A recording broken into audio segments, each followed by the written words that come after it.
৮,৫০৫ জন যে অফিসার রাজ্যের পক্ষ থেকে দেওয়া হয়েছে, একদিকে নির্বাচন কমিশন যেমন স্ক্রুটিনির কথা বলছে, তার পাশাপাশি বিরোধী দলনেতা শুভেন্দু অধিকারী তিনি প্রশ্ন তুলছেন গ্রুপ বি অফিসার বলে গ্রুপ সি অফিসারদের তালিকা রাজ্য সরকার দিয়ে দিয়েছে, এমনটাই তার অভিযোগ।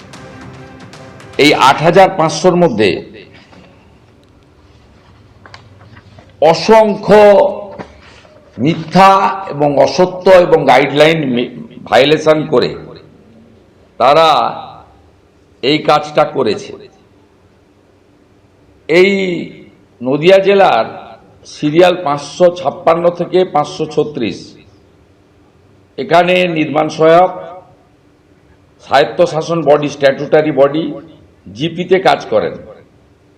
এরকম অসংখ্য নাম এখানে দেওয়া আছে। মৃত ব্যক্তি যিনি মৃত শুধু নয়, রিটায়ার করে গেছেন, তার নামও মুখ্যমন্ত্রীর বাহিনী, তাবেদার বাহিনী পাঠিয়ে দিয়েছে।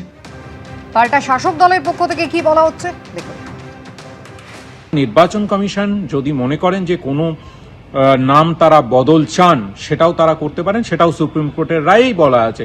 সুতরাং যদি নির্বাচন কমিশন দেখেন যে কোথাও গন্ডগোল মনে হচ্ছে, তারা বলবেন, তাহলে সেই নাম বদলে দেওয়া হবে।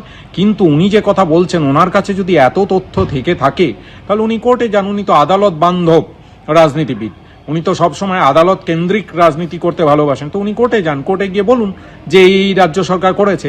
এই নীতি করতে গেলে আগামী ২৬-এর বিধানসভা নির্বাচনে যদি জিততে চান, বিরোধী দলনেতা হিসাবে থাকতে চান, তাহলে মানুষের রাজনীতি করুন।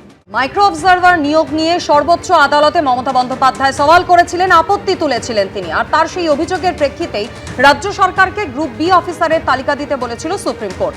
গত সোমবার মুখ্যমন্ত্রীর আইনজীবী শ্যাম দেওয়ান সুপ্রিম কোর্টে দাবি করেন নির্বাচন কমিশনকে আরও ৮,৫০০ কর্মী দিয়েছে রাজ্য সরকার। শনিবার ইমেল করে জানানো হয়েছিল পশ্চিমবঙ্গ সরকার ৮,৫০৫ জন গ্রুপ বি অফিসারকে নিয়োগ করেছে। সুপ্রিম কোর্ট নির্দেশ দেয় ওই ৮,৫০৫ জন আধিকারিককে মঙ্গলবার অর্থাৎ গতকাল বিকেল ৫টার মধ্যে কাজে যোগ দিতে হবে।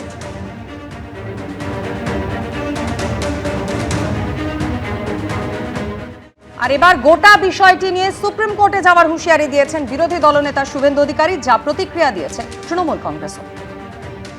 এটার মধ্য দিয়ে এরা সুপ্রিম কোর্টকেও অসত্য, মিথ্যা এটা জানিয়েছে। এবং তৃণমূল কংগ্রেস, তার নেত্রী, তার সরকার মানেই দুর্নীতি করবে, মিথ্যাচার করবে, অসত্য বলবে, ফ্রড করবে। এটা যে সুপ্রিম কোর্টের সঙ্গেও করানো সাহস দেখাবে, এটা আমরা ভাবতে পারিনি। এই তালিকা নিয়ে মুখ্যমন্ত্রী যেহেতু মামলা করেছেন তার বিরুদ্ধে, তার সরকারের দেওয়া অসত্য তথ্যের বিরুদ্ধে কোর্ট কন্টেম্প করা যেতেই পারে। যান না আপনি সুপ্রিম কোর্টে, সাহস থাকে। সবাই মমতা বন্দ্যোপাধ্যায় হয় না। মানুষের জন্য, লড়াইয়ের জন্য কলজে থাকা চাই, সাহস থাকা চাই, আর সৎ বুদ্ধি থাকা চাই।